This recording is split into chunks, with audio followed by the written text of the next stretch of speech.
قبل ما نبدأ بغيت نقول حاجة مهمة جدا. أنا مشي خبيرة ومشي طبيبة، ومانيش جاية نعلم الناس كيفاش يعيشوا. أنا غير مرأة تحكي واش حست وواش راه يصير معاها. وزني زاد، وهذا واقع ما نهربش منه. زاد مع الحمل، زاد مع الرضاعة، زاد مع التعب، ومع الليالي اللي ما فيهاش النوم. ظهري ضارني. الدور هذا يعرفه غير اللي عنده وزن زائد، وجسد راه يعطي أكتر مما يسترجع. كما تعرفوا أنا نرضع، وجسمي كل نهار يفرغ طاقة، يفرغ فيتامينات ويمدهم الطفلة صغيرة. جسمي راه يطلب شوية اهتمام، وخطرات أنا قاع ما نسمعلهش. وزيد حبوب منع الحمل، زادت العب. ما نلومش الدواء، بصح نعترف بالثقل وبالنفخ وبالتعب اللي جا معاهم. كاين ايام نفيق نحس روحي مشي انا، نحس جسمي تقيل ونفسيتي اضعف ويجيني اكتئاب، بصح يلق نكمل. جو سوي اوبليجي باش نكمل، ومانيش نشكي. الحمد لله. انا غير راني نهدر، خاطر الهضره خطرات هي اول خطوه للوعي. انا ما نطلبش جسد مثالي ولا وزن يرضي الناس، نطلب غير الصحة اللي تخليني نكمل باش نربي وليداتي. نطلب نلعب مع ولادي بلا ما نتوجع، نضحك بلا ما نحبس النفس، ونرقد بلا تقل، ونقدر نتقلب يمينا وشمالا. ولادي يشوفوني كل نهار، يشوفوا تعب الأم ويشوفوا صبرها، ونبغيهم يتعلموا حاجة واحدة: الاهتمام بالنفس مش عيب. وانا مانيش ضد الأكل ولا ضد الحياة، أنا أصلا كنت أكولة، وغادي اليوم نبدأ معاكم حياة جديدة بإذن الله. اليوم مع التوازن. أنا غادي نسمع لجسمي خطرة قبل ما يزيد يمرض. نقص الدهن بالنسبة لي ماهوش تحدي، هو محاولة باش نخفف على ظهري وعلى قلبي وعلى نفسي. جسمي ما خدلنيش، جسمي خدم بزاف، وانا اليوم ماني باغيه نخدم عليه بشويه وبرحمه.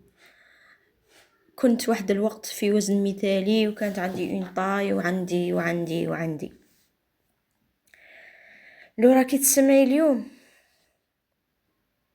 وحسيتي روحك في كلامي، عارفي بلي انتي ما راكيش وحدك. التعب اللي فيك ماهوش ضعف، هو نتيجة عطاء طويل. انا مانيش خبيرة، انا ام، انا امرأة، وجسم راه يتعلم. نتمنى كل وحدة تسمع ترجع تسمع لجسمها بحنان. وكي نقول نسمع لجسمي ما نقصدش الانضباط القاسي، نقصد نوقف شوية ونسقسي روحي واش راه يحتاجني، واش راه جسمي في حاجة ليه اليوم. كاين ايام نكون فيهم قوية كما قاع الناس، وكاين ايام نكون غير قادرة كما اليوم، وهذا ما ينقصش من قيمتي، هذا يخليني انسانة. ونقص الدهن بالنسبة لي مشي سباق ولا مقارنة، هو مسار طويل فيه طيحان وفيه رجوع وفيه. انا مانيش نضغط على روحي، ومانيش نجلد فيها. انا تعبت من القسوة واني باغي نتعلم شوية اللطف. كاين وجع في ظهري يذكرني كل يوم باللي جسمي راه يحتاج خفة مشي اوامر، وكي نرضع نحس روحي نعطي بزاف وما نرجعش بزاف، وهذا يخلي الانسان لازم يوقف شوية مع نفسه. وكما قلت لكم حبوب منع الحمل خلات جسمي يتبدل، ومانيش اللوم، غير نلاحظ وني نتعلم وانا نتعلموا قاع انصامبل. كاين نساء يشوفوا روحهم فيا وما يهضروش، حبيت نهضر ليهم ونقول لكم راكم طبيعيين.